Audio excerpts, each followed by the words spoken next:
Starter homes are disappearing from the United States.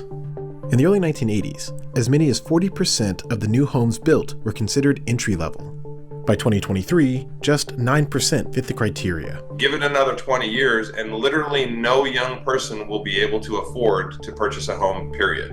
Meanwhile, a slowdown is mounting in the home building industry, which could contribute to the ongoing decline of the starter home. Both housing starts and building permits, which are an indicator of future construction, have slowed down this fall, and it's not just seasonal. There are over 3 million potential first-time home buyers in the country. They're up against high home prices that keep rising. What you're starting to see are mini price bubblets in markets that are an hour, 2 to 3 hours from major metropolitan cities. It is such an unusual market because we have an all-time low of first-time home buyers, but an all-time high of all cash buyers. So where did all the starter homes go? Yo, that's interesting. He's saying that the price bubbles are now not just in the big cities in America, but they're also in the cities outside of the big cities, the places where there's an hour commute potentially. And I've seen that where I live. It's like, man, even an hour and a half away from some of these major cities, you're paying quite a bit. A starter home is typically modest in size and price. It's the most affordable home in any market. If you're in the Midwest, maybe it's in the $100,000 range. If you're in California, a starter home might be in the $400,000 range. To me, a starter home used to be a smaller condo, a smaller space, and someone would upgrade. Maybe after 5 years as they get married or have a family and want to move. But now we're actually seeing that most people are buying their first home as a single family residence and really planning on staying in place. Because that's all America's we got. home builders are making fewer of these kinds of units. If you look at the number of single-family starter homes, those defined as being 1,400 square feet or smaller, we used to supply anywhere between 400 and 500,000 units a year. Over the past decade, builders have put up less than 100,000 homes each year. This is a chart that I did want to take a peek at because what you see right here is a pretty steady decline in. Even this little incline over here doesn't quite look like it's indicative of a much larger incline, right? It's kind of like what you're seeing right here where maybe there's a little bubble before another drop off. Depending on who you ask, there's a housing shortage of between 4 million starter homes and 8.5 million starter homes in America. That may not sound like a ton, but when you consider that that's people that have spouses or girlfriends and boyfriends, partners, and then potentially 1 or 2 kids in their starter homes, you're looking at, over 30 million Americans that are potentially being displaced or that are not able to have a home that would have in the past, just based off of the shortage that we're looking at here. So when you see a steep decline like this, understand that it's not just, houses are expensive now. There are some people who are not able to afford a house. And there's a reason that homelessness is on the rise. We looked at a stat in a previous video.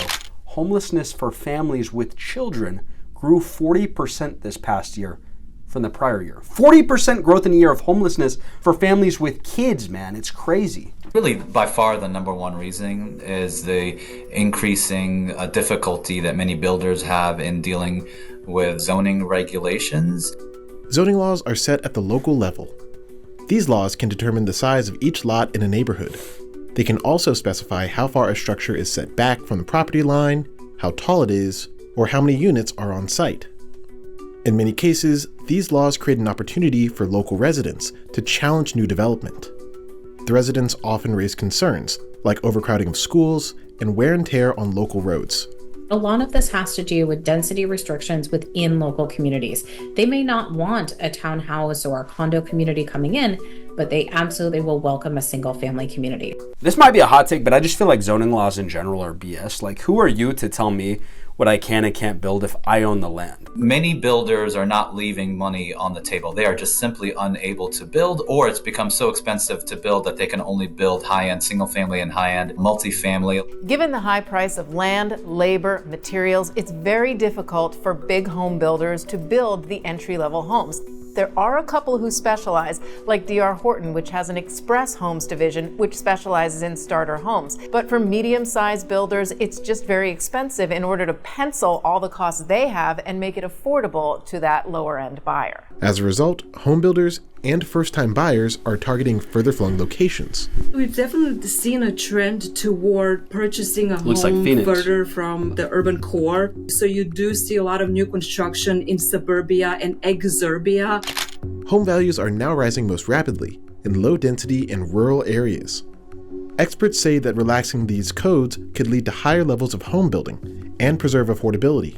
For example, in San Antonio, there's some builders that are building sub 1,000 square feet single-family detached homes, right? Which would have been almost unthinkable just a few years ago. So the market is reacting, but its response mechanism is really limited because of the rules of the game. Zoning laws, again, this might be a hot take, I think are BS. It's just a way for people who already have wealth built up, who already have a home, to try and protect their wealth by making it impossible for anybody to move in near them that may not be at their certain wealth level, or at least willing to pretend it off of debt.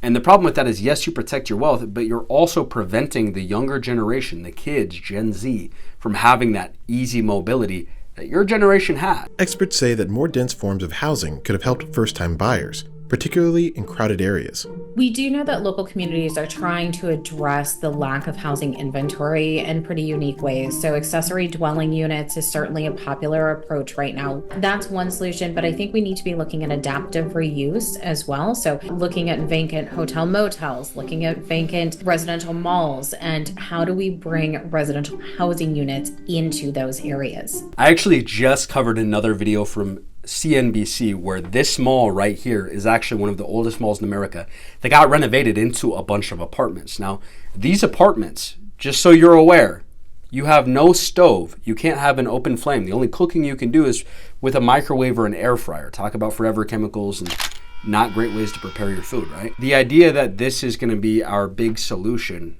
no, this is throwing a Band-Aid on an open wound that's festering, where you're losing a gallon of blood a day, but you say, hey, this Hello Kitty Band-Aid is going to stitch it together.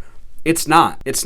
You might help one or two people in the process, which is great, but we need bigger change from the government. We need bigger change from the lawmakers. They're the ones that got us here. Much of the new construction since 2020 is in luxury apartments, with units that are not for sale. The recent boom in multifamily construction has been on the higher luxury end, but it's easier for multifamily developers to get in and pencil that many apartments because they're renting them, and rents have been very high. What she just said right there, it's easy for a lot of these companies to say, hey, maybe we do apartment complexes and we rent them. Here's an idea. How fast could we fix this housing shortage of starter homes in America if we told BlackRock, if we told Vanguard, if we told State Street, look, you can build as many as you want, but you're not allowed to purchase more than a certain number of existing starter homes in America. For instance, what if they told BlackRock, hey, you're only allowed to own up to 100 starter homes in America that you purchased that were already built.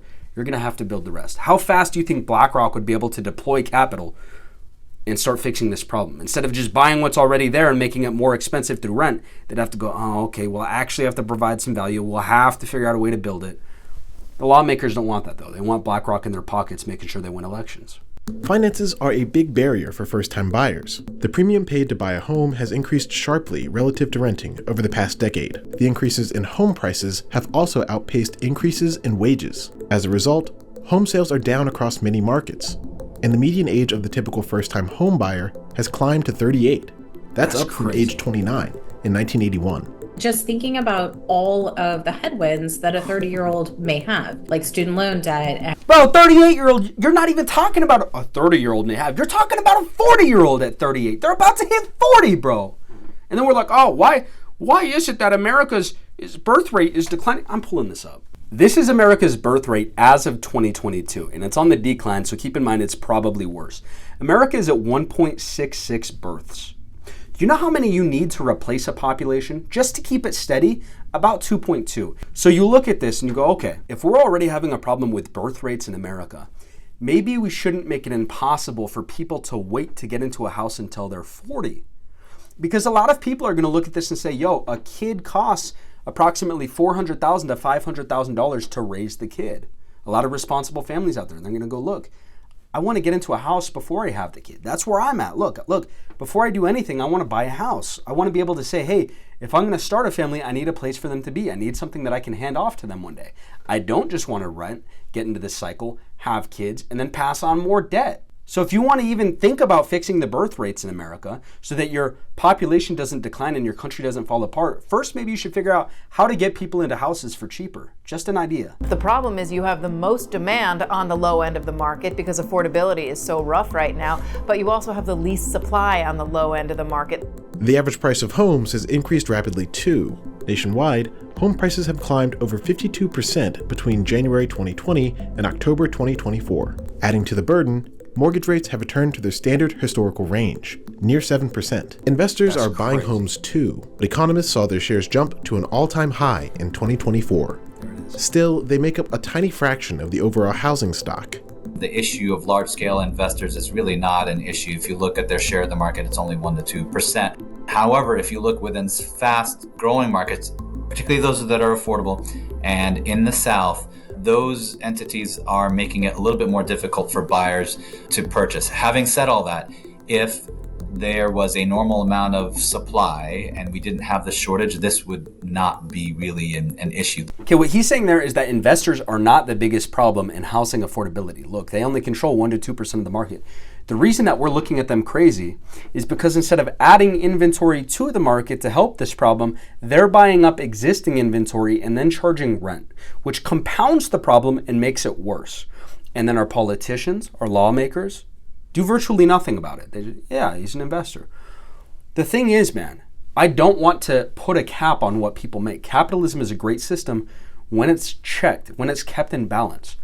So if you've got the top getting way fatter and extracting all of the wealth from the bottom, that's not the best version of America. We've seen this in the past. The best version of America is an America with actual mobility, with actual reason to work hard.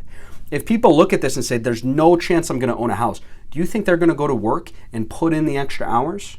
Do you think I'm going to work 80, 90 hours a week, try and start a business if there is zero prospect of me ever owning a home? If you take the hope away from people, don't be surprised when your economy crumbles. And that's the problem with having it too top heavy with all of the wealth at the top. The other thing I don't think that people are talking about is that I think a lot of builders, no one wants to touch this because this is a scary topic. I think a lot of builders are trying to price in baby boomers passing away over the next 20 years and passing those houses on to their children. They're looking at it and going, if we add a ton of inventory right now to the market, maybe that pans out well. But what happens if most of these buyers that are here right now end up just inheriting what their parents are giving them? You know, if you've got parents that own 2 houses in some cases, older boomer parents, when they pass away, they're going to give that to their kids. So I think home builders are a little bit scared of this coming, they call it the silver tsunami, when the baby boomers start to die out and pass on that wealth to future generations. I have to look at that and say, I don't think there's enough houses that are going to be passed on to fully quell this problem